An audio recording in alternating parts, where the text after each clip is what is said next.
Hello everyone, তোমরা সকলে কেমন আছো? আশা করি তোমরা সকলে খুব ভালো আছো আর আমরাও খুব ভালো আছি।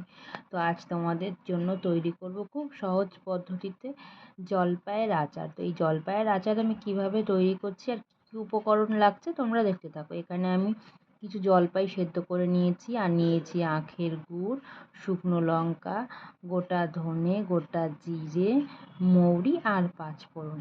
এবার আমি এই সমস্ত গোটা মশলাগুলোকে একটা শুকনো খোলায় আমি ভেজে নেব।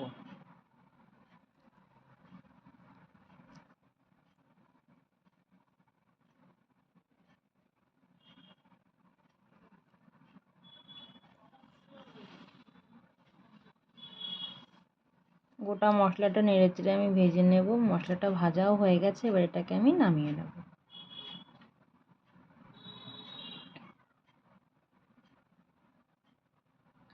মশলাটা গুঁড়ো করে নেওয়া হয়ে গেছে। এবার একটা কড়াই বসিয়ে দিয়েছি, কড়াই একটু সর্ষের তেল দিয়ে দিয়েছি, কড়াইটাও গরম হয়ে গেছে। এবার ফোড়নে দিয়ে দেবো কিছু পাঁচফোড়ন। এবার আমি জলপাইগুলোকে একে একে আস্তে আস্তে এরকম আঙুলের সাহায্যে টিপে টিপে ভেঙে দেবো।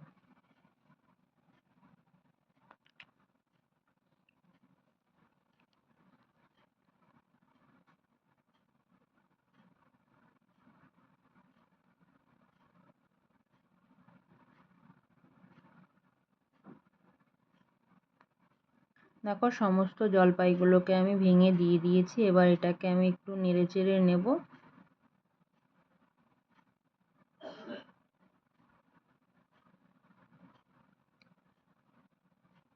এবার এর মধ্যে আমি পরিমাণ মতো একটু আখের গুড় দিয়ে দেবো। এখানে আমি চিনি ব্যবহার করছি না, এখানে আমি আচারটা গুড় দিয়েই তৈরি করছি।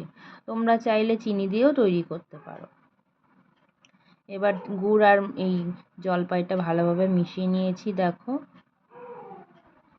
এবার এর ভেতরে পরিমাণ মতো একটু লবণ দিয়ে দেব।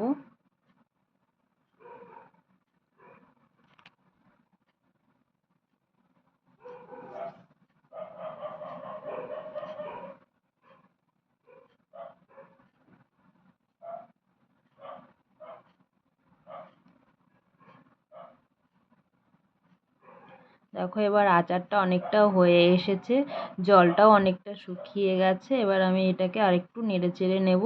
এবার আগে থেকে গোটা যে মশলাটা গুঁড়ো করে রেখেছিলাম ভেজে, সেই মশলাটা পরিমাণ মতো আমি দিয়ে দেবো।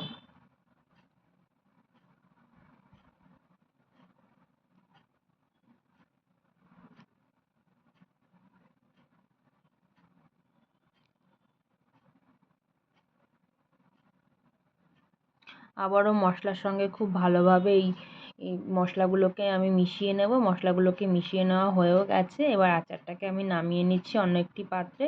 তো আমার এই রেসিপিটা তোমাদের কেমন লেগেছে আমাকে জানিও। তোমাদের যদি ভালো লেগে থাকে তোমরাও বাড়িতে অবশ্যই ট্রাই করো আর আমাকে কমেন্টস করে জানিও যে কেমন হয়েছে।